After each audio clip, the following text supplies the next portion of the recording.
Welcome to my channel Team Real Estate Lifestyle. If you are new to this channel, make sure you like, comment, subscribe. The wholesale contract. Assignment contract versus double close. Today's most prolific wholesalers already know it, and it's about time you did, too. There are essentially two ways to profit from a wholesale contract. The two most common ways to close a wholesale deal are selling the contract, otherwise known as the assignment of contract method, and a double closing. While the two approaches share some similarities, their differences are worth noting and could mean the difference between success and, well, failure. If you want to tip the wholesaling scale in your favor, I highly recommend you familiarizing yourself with the differences that exist between an assignment of contract and a double closing. What is a wholesale contract? Not unlike any other type of legally binding contract, a wholesale contract is a document used by investors to officially obtain the right to buy a subject property. To be clear, real estate wholesaling contracts do not represent the sale of a home, they merely give investors the right to buy the property in question. That's an important distinction to make. Investors interested in wholesaling houses don't typically want to acquire subject properties. Instead, they aim to secure the right to buy a specific home and sell those rights to someone else. The wholesaler will proceed to sell their rights to a new buyer, usually another investor. When the transaction is made, the wholesaler isn't selling a home but rather their rights to buy it. When all is said and done, wholesalers are essentially middlemen, connecting homeowners to end buyers. Wholesaling versus flipping. Those unfamiliar with the concept of real estate investing may find the wholesaling versus flipping debate to be a bit confusing. On the surface, the two exit strategies seem almost interchangeable. After all, the same concept applies to both acquiring a subject property and selling it for more than the initial investment. With that in mind, however, the only similarity these two strategies have is that they are both a means to an end. While wholesaling will witness investors act as intermediaries, someone bringing buyers and sellers together, flipping involves an entirely different strategy. For starters, flipping will require the investor to take ownership of the home. In that time, the flipper will rehab the subject property and attempt to sell it for a profit. More often than not, the profit potential on flips is larger, but it comes with more risk and a larger time commitment. On the other hand, wholesaling has become synonymous with smaller profits, but it exposes investors to less risk and can be carried out in a much shorter time frame. What is an assignment of contract real estate? An assignment of contract in real estate is initiated when the owner of a property agrees to sell their home to an investor and signs a wholesaling contract binding themselves to the impending deal. As a result, the investor holds the right to buy the property, which they may then sell to another buyer. That's an important distinction to make. They aren't selling the home, but rather the right to buy the home. You see, when you sell a contract, you are not selling the property itself, you are selling the contract you have with the homeowner to buy the home to another buyer. As such, the assignment of contract approach should typically represent an investor's first option.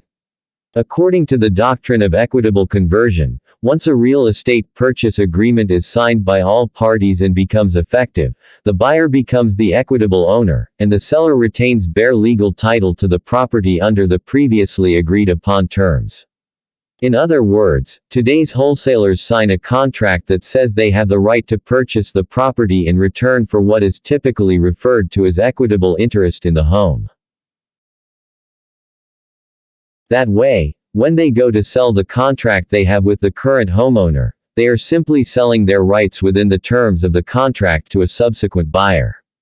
It is worth noting that the assignment of contract method will never have investors take title to the property, nor will the assignment of contract show up in the title chain. In fact, wholesalers won't even have to fund the deal. The individual buying the contract from the wholesaler will pay the wholesaler a profit for their rights to buy the home and proceed to pay the seller their asking price. In its simplest form, assignment of contract allows investors to match sellers with buyers. I want to make it abundantly clear, the verbiage of the wholesaling contract between the seller and the investor is of the utmost importance. All purchase and sale agreements, by default, can be sold to another party unless specifically stated otherwise. This is why it's essential to make sure the contract says exactly what you need when wholesaling a property. To be safe, hire an attorney versed in these types of real estate transactions. What is an assignment fee? In an assignment of contract wholesale deal, the assignment fee is the profit an investor stands to make by acting as the middleman. That said, the terms of how the investor will be paid are detailed in the assignment of real estate purchase and sale agreement and can transpire in more ways than one. More specifically, everything is negotiable, even the assignment fee the investor stands to make. More often than not, the investor will receive a deposit when the assignment of real estate purchase and sale agreement is signed. Not until the transaction is complete and the deal closes will the investor receive the rest of what they are owed, whatever was negotiated beforehand. Common wholesale real estate assignment contract misconceptions. Both assignment of contract and double closing procedures have become the center of a huge debate around wholesaling houses. Perhaps even more specifically, there is a wild misconception that each of these strategies is illegal or that the investor is an unlicensed individual acting as an agent. That said, each of these wholesale techniques has been grossly misrepresented by individuals that aren't familiar with the law. There is nothing illegal about selling a contract, and the investor is not acting as an unlicensed agent, which is what we are doing here. In reality, the investor is the principal buyer in a transaction, one that plans to sell their contract to another buyer. The investor is not listing the property for a commission, as an agent would. Of course, this will require the investor to divulge their strategy to both the seller and the end buyer, making things more transparent for everyone involved. A wholesaling contract can be extremely confusing to those that don't understand it. That's why I always recommend working with a knowledgeable real estate attorney. You need to consult a professional that is well versed in wholesaling real estate before you decide to make some moves of your own. There are legal pitfalls in the process, so do not move forward with a wholesale deal until a knowledgeable real estate attorney gives you the green light. What is a double close in real estate? A double closing, otherwise known as a back-to-back closing, is exactly what you'd expect when wholesaling houses. An investor will purchase a property, only to resell it relatively quickly without rehabbing it. To be clear, while a double closing could take just a few hours, it could also be as long as a few weeks. Double closings aren't all that different from a traditional buy and sell, they happen at a much faster pace. Two transactions take place throughout a double closing. The first transaction, not surprisingly, involves an investor and a seller. The second transaction will then have the investor sell the recently purchased property to a new buyer.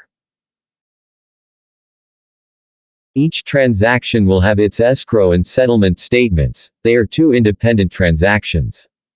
The settlement statement is essentially a summarization of all the fees incurred by both the buyer and the seller throughout the real estate transaction. Otherwise known as the HUD-1 under the U.S. Department of Housing and Urban Development, the settlement statement will be an integral piece of each transaction, the one between the investor and the seller and the one between the investor and the new buyer. Unlike an assignment of contract, a double closing will witness the investor take legal possession of the property. As a result, the investor will show up on the chain of title and, of course, be required to pay the expenses that have become synonymous with buying and selling properties, escrow, closing costs, etc. Wholesaling houses 101. How to do a double closing. A double closing is typically the second option for today's investors, as it requires them to have more skin in the game. Not only do they take legal possession of the property, but they lose a little bit on the bottom line from the costs incurred from the closing process of two independent transactions. Nonetheless, it's a good option to have in your back pocket.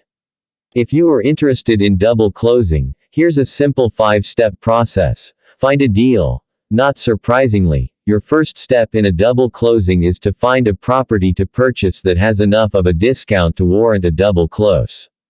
That means it should be purchased at a price that enables the investor to flip it for a quick profit.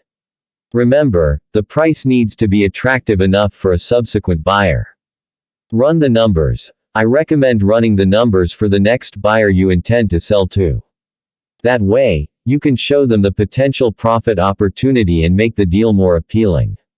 This also helps when determining whether or not the home is a viable double closing candidate. Find a buyer. Before you even buy the deal, have another buyer lined up. That way, you should be able to double close faster and have a better idea of what numbers to expect. At this point, make sure the buyer's loan will allow them to take part in a double closing. Some banks don't allow it. Buy the house from the seller. Buy the home from the original owner. Just like a regular transaction, you will go through the closing process and pay any closing costs. You will also receive the settlement statement I previously discussed and be placed on the chain of title. Sell the house to the new buyer. Proceed to sell the house to the new buyer. Not unlike the first transaction, you will close on the property, just as you would with a traditional sale. As a result, you will receive another settlement statement and incur the usual costs. Double closing versus assignment contract. I won't sit here and tell you one exit strategy is better than the other, but rather suggest that the one you choose will be entirely dependent on your situation. At the very least, several factors will play into whether you should pursue a double closing or an assignment of contract. For starters, you must take into consideration the deal's profit potential. That said, I would recommend looking into a double closing if you find a buyer that is willing and able to pay you a lot more for the property. Of course, you will incur additional closing costs if you follow through with a double closing, but the added profit could easily make up for them. In addition to the profit potential, you will need to consider one other important thing: how the end buyer plans to finance the deal. If the end buyer plans on using a bank loan to buy the home and you intend to sell the contract, you must make certain to check with the buyer's lender, to make sure there is nothing that would prevent the transaction from taking place. While it's not all that common, some banks have regulations and underwriting prohibiting them from lending money in an assignment of contract scenario. Last but certainly not least, you must consider how long your buyer will take to get their funding lined up. If their timetable takes you past the previously agreed upon closing date, you may have to consider a double closing. That way, you'll be able to sell the property to the end buyer when they have the funds available. Summary. Savvy investors know the benefits of using a wholesale contract, whether it's a double close or assignment of contract. Not only is wholesaling real estate assignment contracts a great way for new investors to break into the field of investing, but the practice requires less capital than a traditional flip and exposes the investor to less risk. Perhaps even more importantly, this particular strategy gives investors optionality. With more than one way to wholesale a house, it's more likely a deal will get done, which bodes well for anyone in a market as competitive as today's. When all is said and done, wholesaling houses is one of the best ways to invest in real estate, regardless of experience. Key takeaways. When done correctly, wholesaling can serve as a great entryway into the world of real estate investing. There are two common wholesale exit strategies: assignment of contract and double closing. The assignment of contract should represent the first option for an investor considering wholesaling. Thanks for watching. Don't forget to like, comment and subscribe. Let's go champ!